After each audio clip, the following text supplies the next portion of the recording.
The Federal Reserve Board chairman predicts slow growth but no recession this year.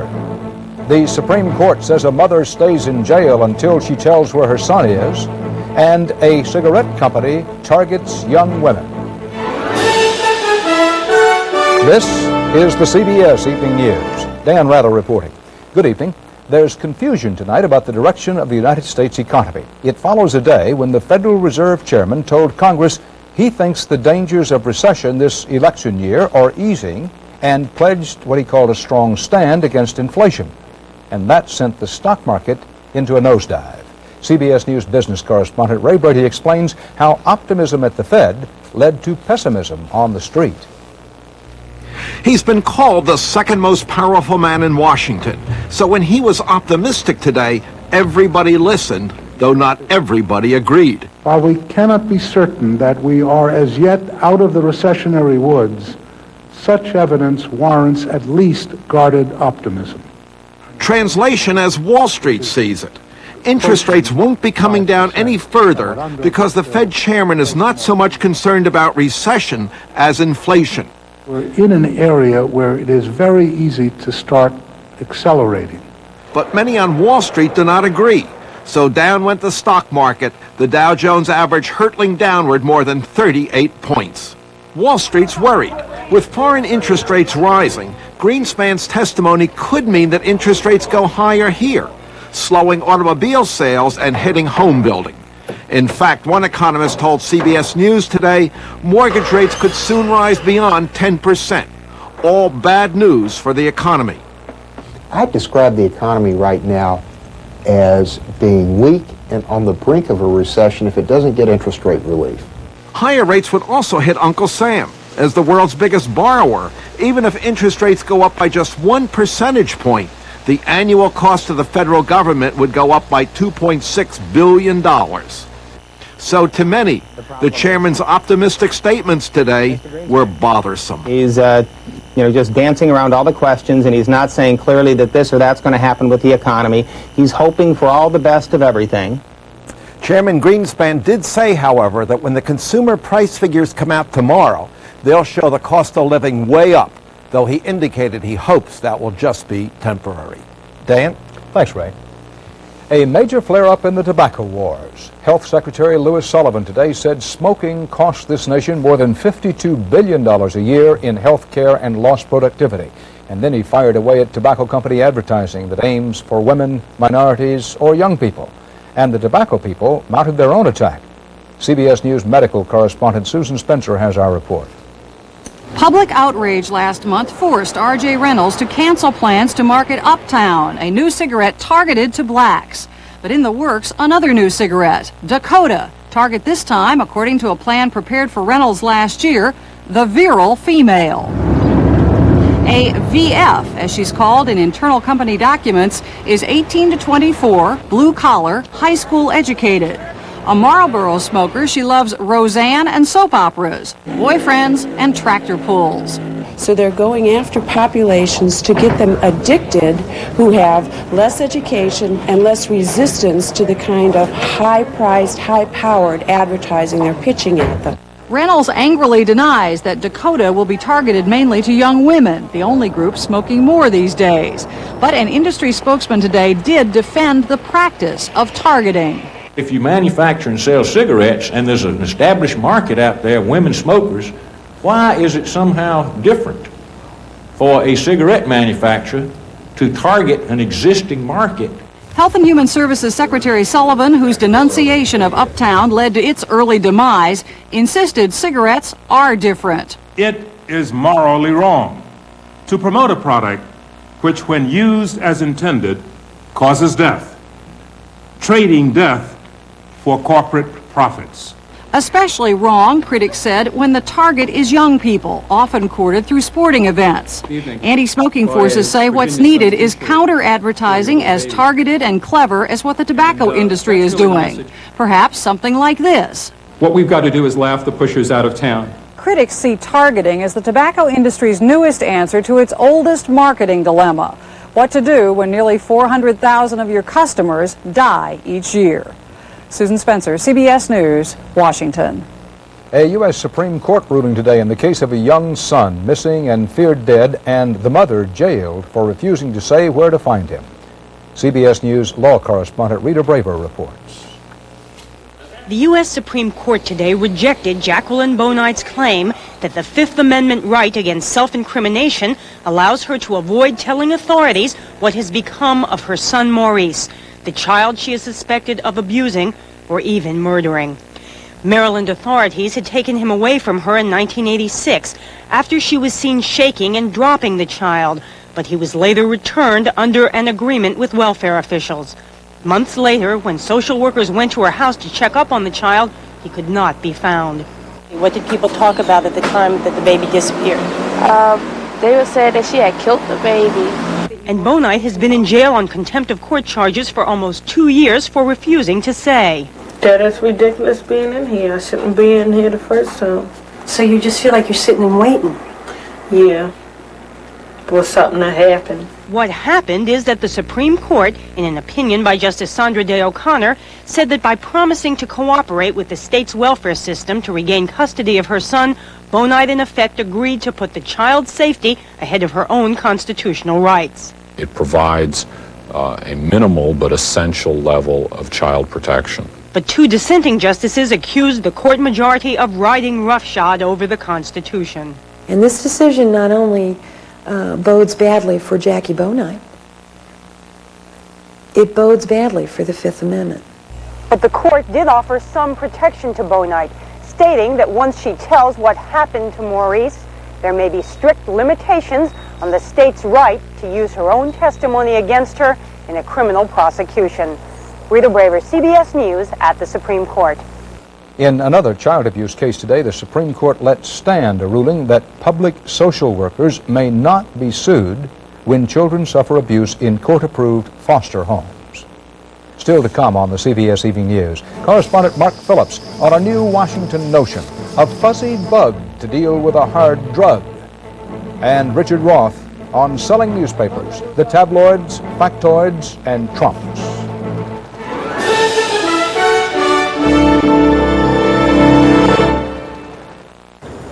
There's a lot of talk about oat bran these days.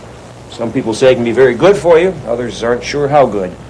And then there are those who still want to study the situation. Look, I've been eating Common Sense oat bran for a while. Tastes great. Common Sense has nearly twice as much oat bran as oatmeal. And until somebody gives me one good reason to stop eating this stuff, pass the milk. It's about time for some common sense. Yes, sir, this is ideal. And this is quick. And this is carefree. No matter what the town, folks know beef's not only delicious, it's fast. 12-minute hamburgers, 8-minute steaks, and that great invention, the 5-minute stir fry. Now isn't that cool? It certainly is. Beef. Real food in Ideal, Georgia, Quick, West Virginia, Carefree, Arizona, and Cool, California. The airbag. If it's good enough for Nissan's Infiniti, why not Sentra or Stanza? Only Chrysler Corporation has a driver's side airbag standard on every car it builds in the U.S. Monday I soak my dentures. Tuesday I brush. Wednesday I soak. Hold it. All you need is Denture Cream. Why soak an Efferdent when Denture Cream gets dentures nearly twice as clean in 90 seconds? All you need is Denture Cream. Every day. President Bush had his spokesman play down reports today that his administration is considering biological weapons to destroy cocaine on the ground in South America. U.S. officials confirm experimenting with a possible SWAT team of coca leaf crunching caterpillars, but insist the idea is still in the cocoon stage. Correspondent Mark Phillips reports on the politics of drugs and bugs. High in the remote Andean valleys of Bolivia and Peru, the United States is trying to enlist a new ally in the war on drugs. A small but determined ally. A bug, in fact, the Malumbria, an inch-long caterpillar which turns into a moth and which has an insatiable appetite for the coca leaf. The point of this is to avail ourselves of any possible sensible weapon in the war on drugs. And if there is a bug that eats the coca plant, let's find out about it. To find out more about it, Washington has quadrupled the research budget into the Malumbria and other drug agents. The plan would be to drop millions of Malumbria eggs, or the caterpillars themselves, into the coca-growing regions, in much the same way as some drug crops are now sprayed with chemicals. But at this time, just after the Cartagena Drug Summit, when President Bush assured Bolivia, Peru, and Colombia that the U.S. will concentrate more on cutting the appetite for cocaine at home, political hackles have been raised by stories of research into bugs with an appetite for coca in the field. This may mislead some people into believing that this is part of what has been discussed or even agreed upon in Cartagena. I repeat, it wasn't. It was not even mentioned. What if this little fuzzy Pac-Man decides to eat the coffee bean instead? Then cocaine will be plentiful all over the street and coffee will be $100 an ounce. The Malumbria is a fuzzy little bug with the potential to cause a large diplomatic, economic, and environmental flap. The U.S. was quick with assurances today that research is only at an early stage and that squads of Malumbria drug bugs are not about to go creeping into the cocaine war without the approval of the countries concerned. Mark Phillips, CBS News, Washington. Washington welcomed today a leader who symbolizes the new Eastern Europe, a man who used to write plays but now writes history. More from our chief White House correspondent, Leslie Stahl. Václav Havel, the playwright who moved in just 1 year from prison to the presidency of Czechoslovakia, said today he thinks American troops are no longer needed in Europe. In their meeting, President Bush tried hard to change Havel's mind. And America will continue to play its part, including a strong military presence for our security and for Europe's. The troop disagreement was overshadowed by Mr. Bush's offer of an assistance package for Czechoslovakia, including the immediate waiver of the Jackson-Vanik trade restrictions, dramatically lowering tariffs on Czech exports, support for Czech admission into the International Monetary Fund, and the sending of Peace Corps volunteers to teach English. We had very warm, very open, very friendly discussions. Havel, whose plays were banned for 20 years, who spent 5 years in jail, is a living symbol of the remarkable changes in Europe. There are no longer any dissidents in my country, or if there are, they are in government or in other important offices. Something rare happened today. Mr. Bush dealt with an Eastern European country without being criticized for not doing enough.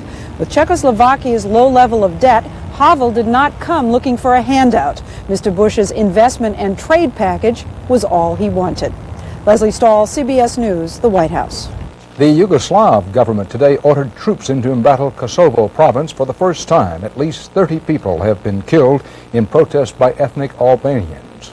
In Moscow, parliament leaders introduced legislation that would clear the way for individual Soviet republics to secede.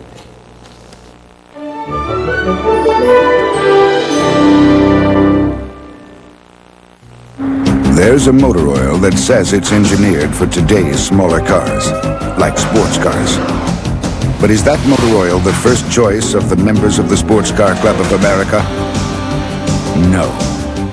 Valvoline is the first choice of the members of the Sports Car Club of America.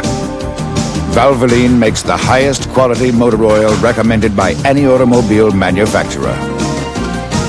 People who know use Valvoline. Now for your Maalox Moments breakthrough news. A big splash of cherry and a burst of mint. New Cherry Cream and Mint Cream Extra Strength Maalox Plus. Now the strongest antacid has terrific new tastes. Strong relief for all your Maalox Moments. I have just the thing for that cold. Most kids think that medicine has to taste bad. But not grape-flavored Dimetapp Elixir. You like Dimetapp? Grape-flavored Dimetapp Elixir. It relieves kids as well as colds. Hot tea all day doesn't stop this denture wearer from hitting high C. Hot tea? Fixodent and forget it. Give up hot chocolate just because I started wearing dentures? Scab! Hot chocolate? Fixodent and forget it. Heat-resistant Fixodent spreads evenly to keep on fixing loose spots, no matter how often it gets hot. I can drink hot coffee all day and still help a lady. Now available in new convenient pocket-sized Fixodent Traveler. Imagine taking 3 square miles of a nature reserve and installing radio antennas 1/8 of a mile high. That's what the U.S.-backed Voice of America plans to do in Israel's Negev desert, to beam its message inside the Soviet Union. Critics told a House hearing today that the VOA message may be outdated, but it appears the real victims might be migratory birds. Alan Pizzi explains. In a pilgrimage as ancient as the biblical desert beneath them, birds have floated through this clear air on their annual migration between southern winters and northern summers. Only telescopes of their admirers intercepted them, until propaganda came along. A huge chunk of the Negev desert is about to sprout 22 towers, each 600 feet high, in the bird's path. Radio aerials for the Voice of America to reach the 50 million Muslim inhabitants of Soviet Central Asia. The aerials are radiating controversy even before they have been built. The billion-dollar project is being touted as a shining example of U.S.-Israeli cooperation, a beacon of democracy that will benefit everyone. Who is going to bring programming that will advocate democracy, advocate liberty, toleration, and enlightenment? If we don't do it, no one will do it. Environmentalists fear massive radiation and heat from the complex could disorient more than 100 species of birds who pass here, including such rare wonders as black and white storks and imperial eagles. What will happen, for instance, if this thing does go up and the results are as catastrophic as we think they might be? What will happen then? In what may be a unique twist to environmental controversies, the military is on the side of the bird watchers. The Israeli Air Force fears the powerful antennae could interfere with fighter jets training nearby. Farmers who have carved a living out of the unforgiving desert also worry about the radio waves, some of which will be so powerful that even technicians will be barred from certain areas of the 2,000-acre complex. I don't want to find out in so many years down the road that my family's sick or I'm sick, or it's just too much of a chance to take. This area is part of the Great Rift Valley that runs from the Middle East to southern Africa, and the point where African savanna reaches Asia, a place environmentalists believe where the airways should belong only to those who have always owned them. Alan Pizzi, CBS News, Arava Valley, Israel. Searchers today dove beneath the ice of Convict Lake in California's Sierra Nevadas in an effort to recover bodies of 3 teenagers and 4 would-be rescuers who, one by one, fell into the frigid waters. Authorities said the teenagers from a nearby camp for youthful offenders were on an outing yesterday when they apparently broke through thin ice 200 yards from shore. The adults fell into the lake as they attempted to reach the youths.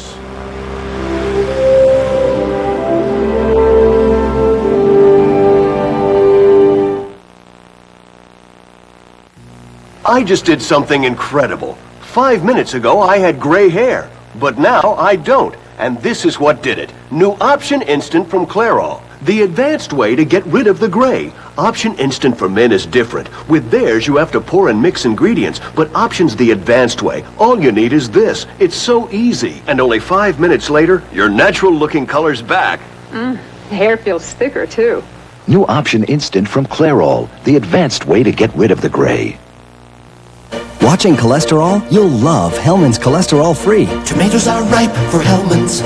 Breads rise for Hellman's. Lettuce heads for it. Time can't wait for it. Who loves Hellman's? Discover how great half the fat and no cholesterol can taste. Hellman's has the taste you love. Cholesterol free, spread it on and see the one best mayonnaise. Yes, food loves Hellman's. So bring out the Hellman's and bring out the best. The four-wheel drive Subaru has always gotten the U.S. ski team to their events early. Yet at the '89 World Championships, the other countries got there first. Of course, that was the year we lent them each a Subaru. I had to get it typed by 3, and my stomach felt awful. 2.2. Lab tests show Riopan Plus 2 starts neutralizing acid on stomach contact in just 2.2 seconds. I felt better, fast. Remember 2.2. Remember Riopan. The Nuclear Regulatory Commission said today it will decide March 1 whether to license New Hampshire's multi-billion-dollar Seabrook nuclear power plant. Seabrook is just one flashpoint in the long nuclear power debate in this country, a debate that also includes what to do about tons of nuclear industry waste. Tonight, correspondent Bob Fall has the second of 2 reports on the radioactive waste no one wants, but that has to go someplace. This is becoming a parable of the times. New York State technicians try to visit the site of a proposed low-level nuclear waste dump, and angry residents tell them, not in our backyard. We're not willing to let you go through. You know we have a legal right to go on the We don't property. see it that way. We're not willing to let you go in. Worried residents could care less that Congress has ordered every state to figure out how to get rid of its nuclear waste by 1993. We as taxpayers and Americans and citizens don't want it. We just don't want it. If they're not going to let us by, I guess we have to try another location. This day, residents prevail. The technicians are led away in a confrontation which will be played out across the country as the federal deadline looms. People don't want this stuff trucked through their towns, and they don't want it sitting in their backyard for years and years and years. It's not fair to any one community. Hey-ho! Mario! Nuclear waste has got to go! This society is now reaching Judgment Day. You ducked the problem for a long time. Now you have to put it somewhere. Keep in mind, he's just talking about low-level nuclear waste, like iodine bottles and hospital gowns, not the so-called high-level waste, like spent fuel rods from nuclear power plants, which can be lethal for thousands of years. In 1987, the Congress tried to end the debate on where to deposit high-level nuclear waste by decreeing that it be brought here to Nevada, to this desolate mountain about 100 miles from Las Vegas. But ever since then, state officials have done everything in their power to prevent that from happening. This is not castor oil. This is poison, and we're not going to accept it. Nevada says it would be insane to put a nuclear waste repository at Yucca Mountain, so close to where geologists say there's an active volcano. Officials also argue the dump site would contaminate water and threaten mining. Because we happen to be the smallest state, or one of the smallest in the Congress or elsewhere, shouldn't mean that we should be able to be bullied around without concern for our health or well-being. The government insists it is no longer wedded to Yucca Mountain, but a lot of people just don't believe anything the government says. After all, the DOE admits it has spent $15 billion since 1970 alone for projects that have since fizzled. Its multi-million-dollar site in New Mexico, designed to receive some bomb-grade waste, already has water seeping in.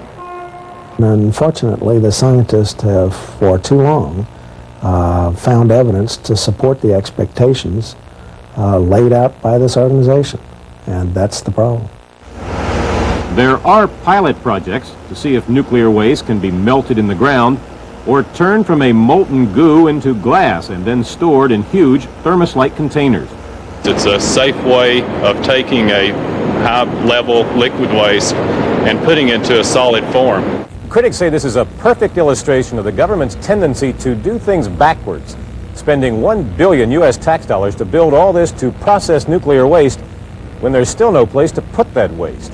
Even if it sits there in a temporary repository in glass, it's much safer for the environment, safety, and health than where it's being stored now. Already, opposition has forced government planners to push back Yucca Mountain timetables until at least 2010. The longer the squabbling and the greater the delays, the greater the eventual cost. It is not an issue that we can choose to solve or not. We have to solve the radioactive waste disposal program. No radiation without representation. But for now, the nuclear age ends in a stalemate. The nuclear waste is not going to disappear, neither is the opposition.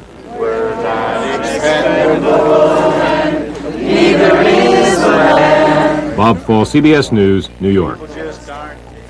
Going it alone and breaking with the European community, Margaret Thatcher's British government said today it will lift a key sanction against South Africa, an embargo on new investment. The European community says it will consider lifting its sanctions only after South Africa ends its state of emergency and frees all political prisoners.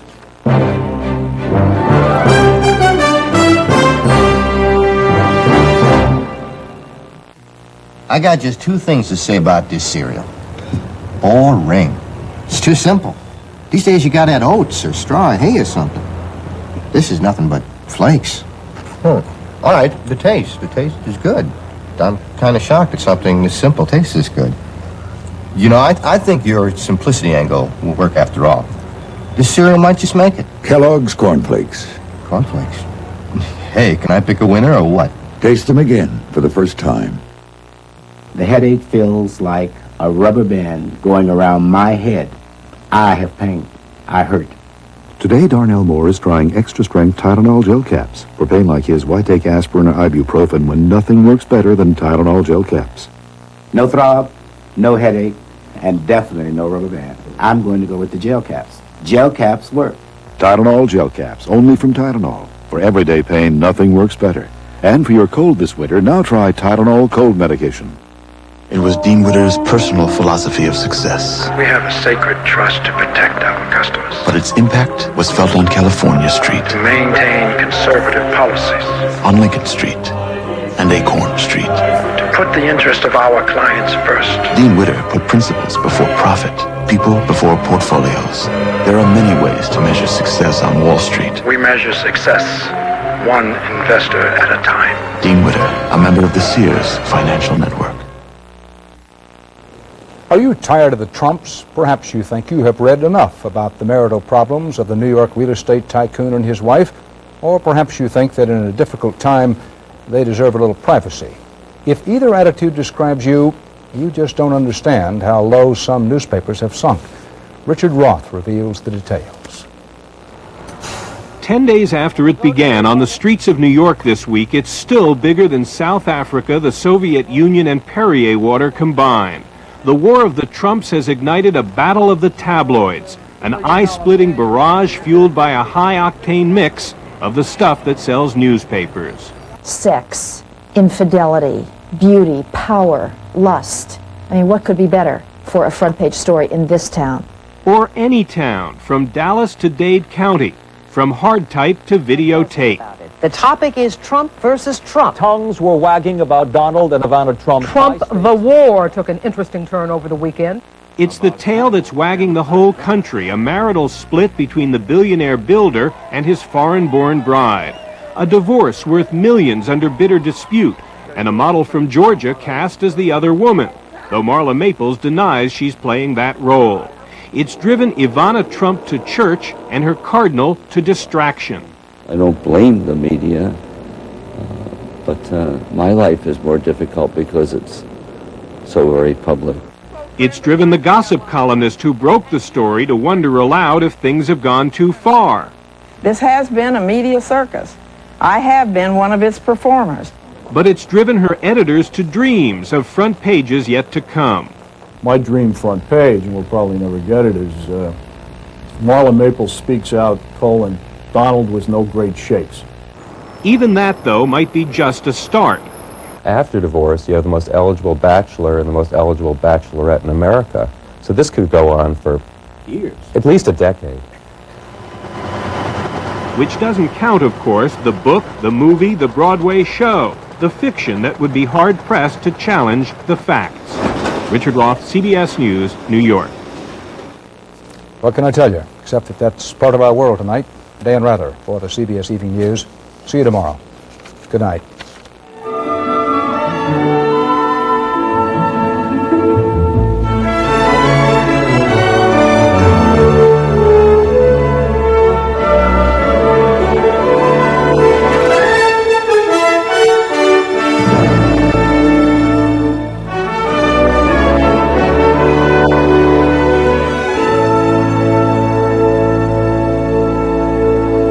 Impeccable credentials.